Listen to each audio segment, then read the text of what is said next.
السلام علیکم۔ علامہ اقبال نے مسلمانوں کو جو نمایاں پیغام دیے ان میں سے تین سب سے زیادہ اہم ہیں۔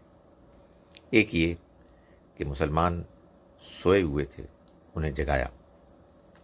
دوسرا یہ کہ ان کو وہ خواب دکھایا کہ جو علامہ اقبال کے اپنی نگاہ کے سامنے تھا، جو ان کا نصب العین تھا، کہ جس میں وہ مسلمانوں کا ریوائول دیکھ رہے تھے۔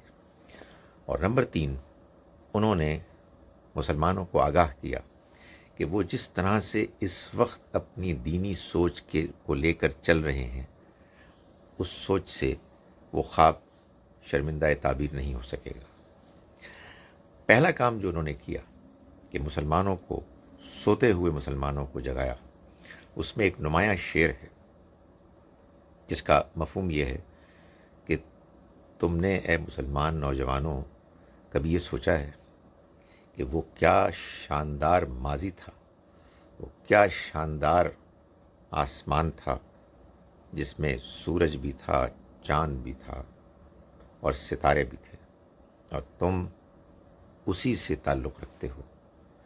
کبھی اے نوجواں مسلم تدبر بھی کیا تو نے، وہ کیا گردوں تھا تو جس کا ہے ایک ٹوٹا ہوا تارا، یعنی وہ کیا آسمان تھا کہ جس کے تم تھے تو ایک ستارے، مگر تم ایک ٹوٹے ہوئے ستارے بن کے رہ گئے ہو۔ دوسرا پیغام جو علامہ اقبال نے دیا وہ یہ کہ مسلمانوں کے اندر یہ جذبہ پیدا کیا کہ ہم اپنے ریوائول کے نتیجے میں دوبارہ اس کھوئی ہوئی شان کو حاصل کر سکتے ہیں۔ اس کو بیان کرتے ہوئے علامہ اقبال نے فرمایا، آنکھ جو کچھ دیکھتی ہے لب پہ آ سکتا نہیں، محو حیرت ہوں کہ دنیا کیا سے کیا ہو جائے گی۔ یعنی جو میں خواب دیکھ رہا ہوں، جو میں اپنی آنکھوں سے دیکھ رہا ہوں، میں زبان سے بیان نہیں کر سکتا۔ میں حیران ہوں جب میں یہ سوچتا ہوں کہ یہ دنیا کیسے بدل جائے گی۔ شب گریزاں ہوگی آخر جلوہ خورشید سے، یہ چمن معمور ہوگا نغمہ توحید سے۔ یعنی یہ جو اس وقت رات ہے، گھٹا ٹوپ اندھیرا ہے، یہ سورج کی روشنی سے رات غائب ہو جائے گی، اندھیرا ختم ہو جائے گا، اور توحید کے نغمے سے یہ چمن بھر جائے گا، معمور ہو جائے گا۔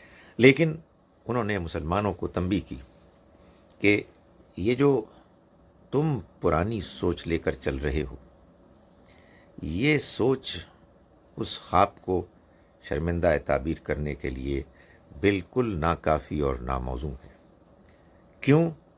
اس لیے کہ انہوں نے کہا کہ سکون محال ہے قدرت کے کارخانے میں، ثبات ایک تغیر کو ہے زمانے میں۔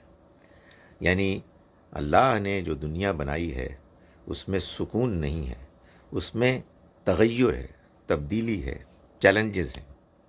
تو یہ چیلنجز جو ہیں، یہ تغیر، یہی کانسٹنٹ ہے، یہی اسی کو ثبات حاصل ہے۔ چنانچہ انہوں نے جب تحریر میں اپنا کام پیش کیا، انگریزی کتاب لکھی اس مقصد کے لیے کہ جس میں وہ یہ واضح کریں کہ کیسے وہ نئی دنیا پہلے سوچ میں بنانی ہوگی اور پھر اس کے بعد عمل میں اس کو پیش کرنا ہوگا، تو اس کا عنوان انہوں نے رکھا reconstruction of religious thought in Islam. اسلام میں جو ریلیجس تھاٹ ہے، مذہبی سوچ ہے، اس کو ریکنسٹرکٹ کرنا ہے۔ قرآن کو نہیں بدلنا، سنت کو نہیں بدلنا، حدیث کو نہیں بدلنا، مگر وہ پرانے تصورات کہ جو فقہ، جو علم کلام، جو تصوف، جو گریک یونانی منطق اور ان کے فلسفے کے نتیجے میں ہمارے دین کی اصل پیور سوچ میں آ گھسی ہے، اس سے ہمارے دین کی انڈرسٹینڈنگ کو پاک کرنا ہے۔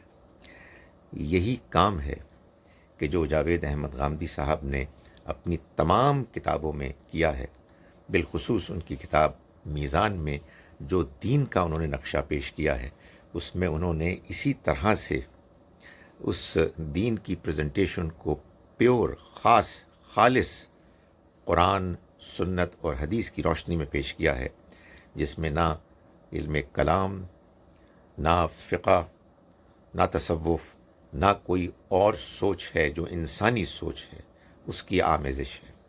چنانچہ جاوید احمد غامدی صاحب علامہ اقبال کے بتائے ہوئے راستے کو اختیار کر کے اسی اپروچ کو آگے بڑھا رہے ہیں۔